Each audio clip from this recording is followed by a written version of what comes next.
This may be the worst kept secret in all of America, that professional wrestling is fake.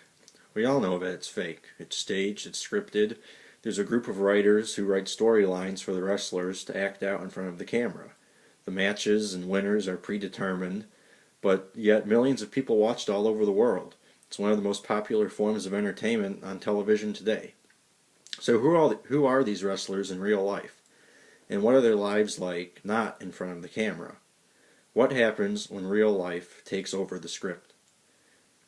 CM Punk, who was a professional wrestler in WWE, whose real name is Phil Brooks, was under contract with World Wrestling Entertainment from June of 2006 to June 13th of 2014. CM Punk was fired in an unprofessional and unfair way by WWE. I've been a WWE fan my entire life, since I was 5 years old. I've gone to multiple wrestling events at Allstate Arena in Rosemont, Illinois. And in June of 2011, when I was at Allstate Arena, CM Punk had a main event championship match against other WWE superstar John Cena, who was the poster boy for the company. CM Punk won the match. He won the championship that night, and he went on to hold the championship for 434 days, which is the longest title reign in WWE in the last 25 years. So let's talk a little bit about the players that are involved here.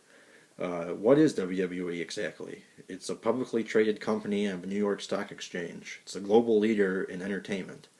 CM Punk, who was champion, as I mentioned, for 434 days, he's born and raised in Chicago, still lives in Chicago, and he has amazing merchandise sales because WWE has shirts and DVDs. His merchandise sales were second compared to John Cena, which no one ever really beats John Cena out. Vince McMahon, he's the chairman of the board of WWE and the CEO. And Paul Levesque, whose wrestling name is Triple H. He's the executive vice president of talent, live events, and creative. So is CM Punk really the best in the world, as his t-shirt would say? I believe yes, and so do a lot of other wrestling fans. So let's begin. The problem that happened in the first place with CM Punk was with management. Management, Triple H, Vince McMahon, did not believe that CM Punk fit the status quo of WWE superstar. He's not the typical superstar that you'd expect to see. This is CM Punk. With beard, tattoos all over his body. Probably not the most strong guy in the world. Versus someone such as John Cena, who's all over news, media. He's again the poster child of the company. But as my opinion and others, CM Punk is a much better wrestler, much better talent, much better at talking on the microphone than John Cena ever will be. Vince and Triple H never liked CM Punk to begin with, just because of his look, his style of wrestling. He didn't fit the model superstar that you would have in mind.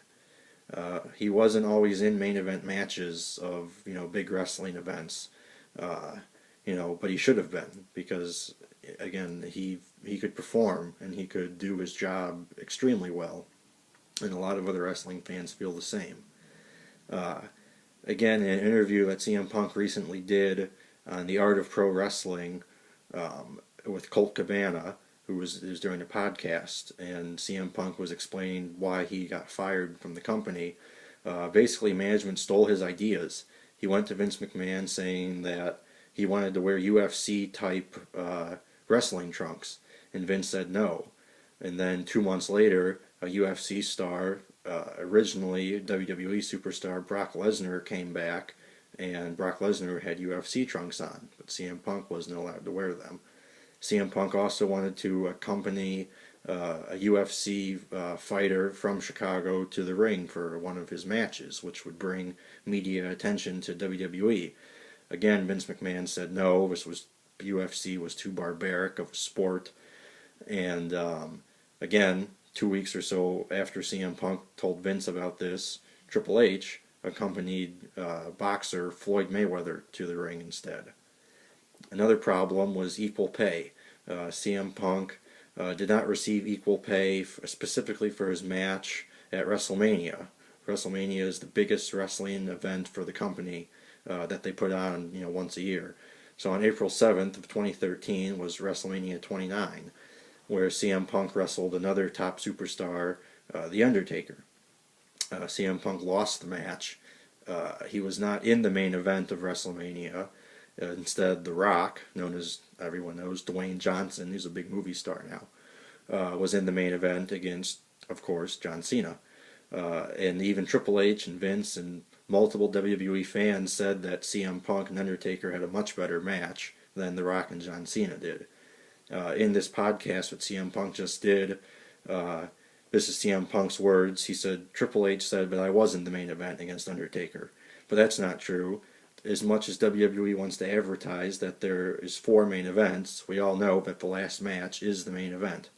I turned to Triple H and said, tell me that I got paid the same amount of money as you, Brock Lesnar, John Cena, The Rock, Undertaker, and once again, Triple H had nothing to say. Also, CM Punk had problems with his royalty checks from WWE. Each superstar is, guaranteed a specific amount of money from, when you sell your merchandise, you're supposed to get a certain percent of that. And once CM Punk was terminated from the company, he was not receiving these royalty checks anymore. So he had to hire a lawyer in order to receive the proper payment. Now that CM Punk has been terminated from the company, they've settled on undisclosed amount of money. CM Punk also had to work hurt. He needed to have proper time to heal, just like any professional athlete would need.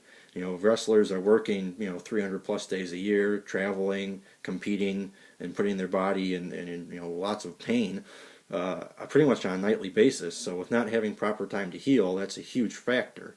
CM Punk had knee surgery in December of 2012.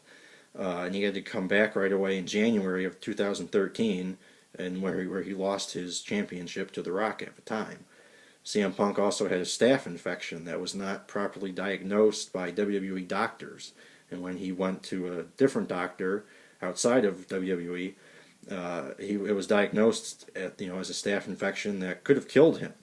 If it wasn't treated properly, and the WWE doctors refused to treat it and cut it out and take care of it. So they gave him more antibiotics, and he got sick off of them and still had to perform. So, and then specifically in January of 2014, he had a concussion, and right after his concussion is when he left the company and basically told Vince that he was leaving, which he was allowed to do because he is an independent contractor. So basically the solution to all of this is that, it's kind of too late now. He's gone from the company, but he should have been paid equally. It's the same, you hear about, women in the workforce or, not getting paid equally amount that men get paid. It's wrong. CM Punk should have been paid the exact same that his fellow performers and wrestlers were being paid, specifically with his WrestleMania match. When he was not the champion, he needed to have time off to heal and to recover.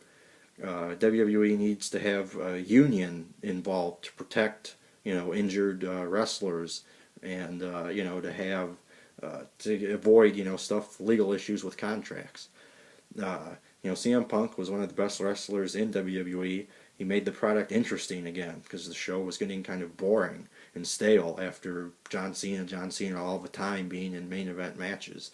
And CM Punk came on and kind of changed everything. Just recently, Vince McMahon, the CEO of the company, apologized to CM Punk for terminating him on his wedding day this past June. CM Punk got his termination papers the day he got married. Vince said that was a mistake. CM Punk saying that's false because Triple H contacted CM Punk 2 days before his wedding and then sent the termination papers. And currently CM Punk is just signed with UFC. So hopefully things will go a little bit better for him there. So